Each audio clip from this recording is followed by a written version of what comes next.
0,20% delle terre emerse, c'è il fatto che siamo l'unica penisola che viaggia in una situazione latitudinale perfetta, chiusa dentro un mare buono. Non c'è nessun, buono vuol dire chiuso, per cui i venti buoni dei nostri mari incontrano i venti buoni delle nostre colline, delle nostre montagne che non ci mancano, e creano dei microclimi. Da lì deriva tutto. Deriva che siamo i più biodiversi al mondo. Più biodiversi al mondo ce lo dicono tutti i numeri vegetali, il numero di animali, il numero di coltivar di olive, il numero di coltivigneti. Siamo i primi in ogni roba. Deriva che siamo diventati il paese più bello al mondo, c'è un numero che lo dice, 50 patrimoni dell'umanità dell'UNESCO, primissimo nel mondo. I francesi hanno 41, paesi immensi come l'Argentina ne hanno 3, cioè 50. Perché? Chi sono i designer dei nostri paesaggi? I contadini, che sono figli della loro biodiversità e sono tanto biodiversi. Esprimiamo un agroalimentare e un'enogastronomia che è stellare, che tutto il mondo ci invidia, impazziscono per noi, e poi detto tutto questo vai a vedere i numeri. Esportiamo fortunatamente adesso un po' più della metà della Francia, eravamo meno della metà, negli ultimi anni si è cresciuto moltissimo. Quando io ho cominciato a fare questo mestiere 26 miliardi, quest'anno facciamo 37,5 di esportazione di agroalimentari, metà però della Francia, meno della Germania. Ci pensare che esportiamo meno della Germania di cibo, è una roba che ci fa arrabbiare. E quindi mi sono chiesto perché. Perché?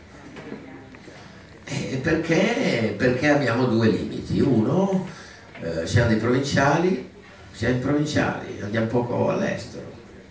Sto parlando in generale, per qui c'è non ci siamo tanti. Poi abbiamo gli eroi solitari, ma normalmente siamo abbastanza provinciali. Anche quando leggiamo i giornali saltiamo le pagine di estero, non ci piace. Le trasmissioni in televisione sui paesi stranieri sono quelle che fanno meno audience. Ci guardiamo noi, siamo così. E quindi siamo andati poco all'estero a vendere. E poi secondo, a fronte di questa meraviglia di capacità di produrre, siamo poco bravi a narrare. Mediamente c'è uno scarso livello di capacità narrativa, ma che la vedi poi nel paese. Vedi, se cavolo in Italia vedi un cartello all'uscita dall'autostrada che ti indichi una meraviglia che c'è di fuori, vedi solo cartelli verdi con scritto controllo elettronico della velocità. È terribile. Quando io arrivo a Torino faccio Italia 61 per andare da Italia, c'è il castello di Moncalieri che è di una bellezza inaudita. Io mi immagino, se fosse in Francia mi sarei beccato 8 cartelli marroni, le Château de Moncalieri, c'est extraordinaire, l'exhibition della charcuterie, del formaggio, e sarei uscito, perché in Francia fa così. Invece lì c'è un cartello immenso, controllo elettronico della velocità. L'altro giorno, che tornavo dalla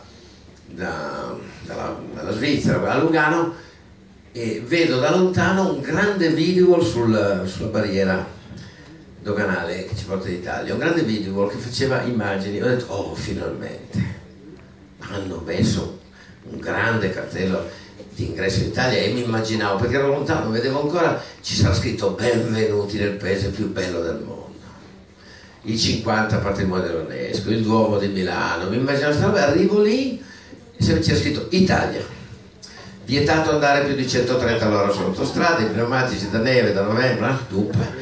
Siamo bravissimi a narrare i divieti. Prima cifra di narrazione che abbiamo, numeri 1. Secondo, siamo i numeri 1 al mondo nella narrazione della lamentela. Nessuno è più bravo di noi a lamentarci. Robe pazzesche. Ormai è diventata la cifra. I quotidiani che si lamentano di più sono i più citati tutti i giorni su internet, eccetera. I politici che sanno lamentarsi di più. Se lui voleva, poi capace 1000 volte più di quella banda là, utilizzava questi 15 minuti per lamentarsi. Bene, avrebbe beccato, adesso qui meno, mi metti da un'altra parte, 18 applausi sfrenati. Perché così? Tutti rubano! Tutti. Quindi ho fatto l'analisi di questa nazione così meravigliosa e così poco narrata nelle sue meraviglie, e ho detto: lo faccio io. Vado a New York e lo dico, vado a Tokyo, lo dico, vado a Dubai. Poi ho fatto come sempre mi ha insegnato mio papà: prima prova a casa tua, perché se non sei capace a casa tua, farlo a casa tua, difficilmente lo puoi fare più. E poi sono andato a farlo, ed è una roba che colpisce, perché noi godiamo di una simpatia già di base verso tutto il mondo, per la storia che abbiamo avuto, per i fenomeni che abbiamo avuto. Ragazzi, il più grande momento storico, artistico, ricordato con memorie fisiche del mondo è il Rinascimento, e l'abbiamo fatto noi 16 generazioni fa. Cosa c'era al centro del Rinascimento? Secondo Umanesimo, la fiducia, l'uomo. Lì c'è stata grande svolta, ma secondo me noi stiamo vivendo un momento uguale, siamo ad un bivio pazzesco e dobbiamo decidere se andare verso la fiducia o verso il clima della caccia alle streghe, la presunzione della disonestà globale, che è una roba terrificante. Tutti sono disonesti, tutti rubano, quindi non faccio un tubo, anzi più nessuno fa niente. Che bello, non prendiamo più nessuna decisione e critichiamo il mondo.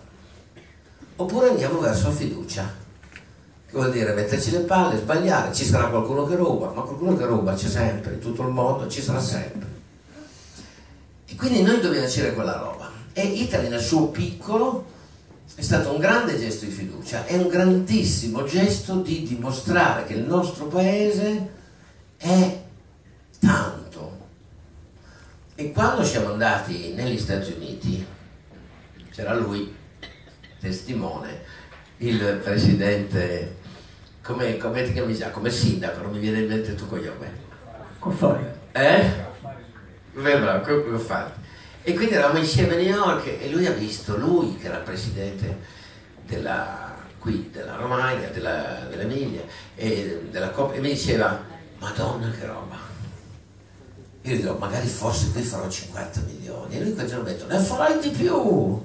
E adesso in quel negozio lì facciamo 80 milioni. No? Oggi me l'ha ricordato, mi ha fatto veramente piacere. Ecco, fiducia, coraggio, tutte quelle cose che ha detto lui su questa regione valgono, e incomincia a valere anche per qualche regione del sud che incomincia a muoversi un attimo. Chiaro che non siamo a questi livelli, ma veramente la nostra potenzialità è mostruosa. E lo dico, chi lo dice non è un politico che non fa mai la politica, è un imprenditore, perché viviamo in un modello sociale che si chiama società di consumi, che è basato su tre mosse: posto di lavoro, salario e consumo.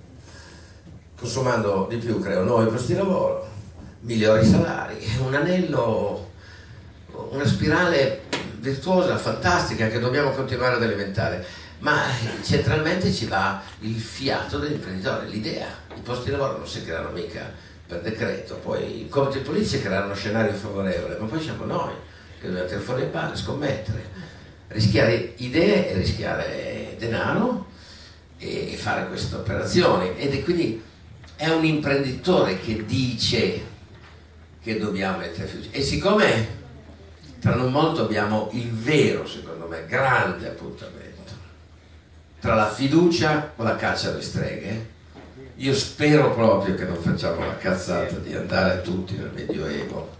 Non so se sarà il 27 o il 4, hanno deciso? 4. Il 4 si decide tutto. Il 4 si decide se torniamo al Medioevo o se andiamo verso la fiducia. E io spero proprio che vinca la seconda. E noi siamo arrivati quindi alla terza domanda, che è: con grandissima fiducia c'è un qualcosa oltre a Italy, c'è sicuramente. La prossima utopia, idea, utopia.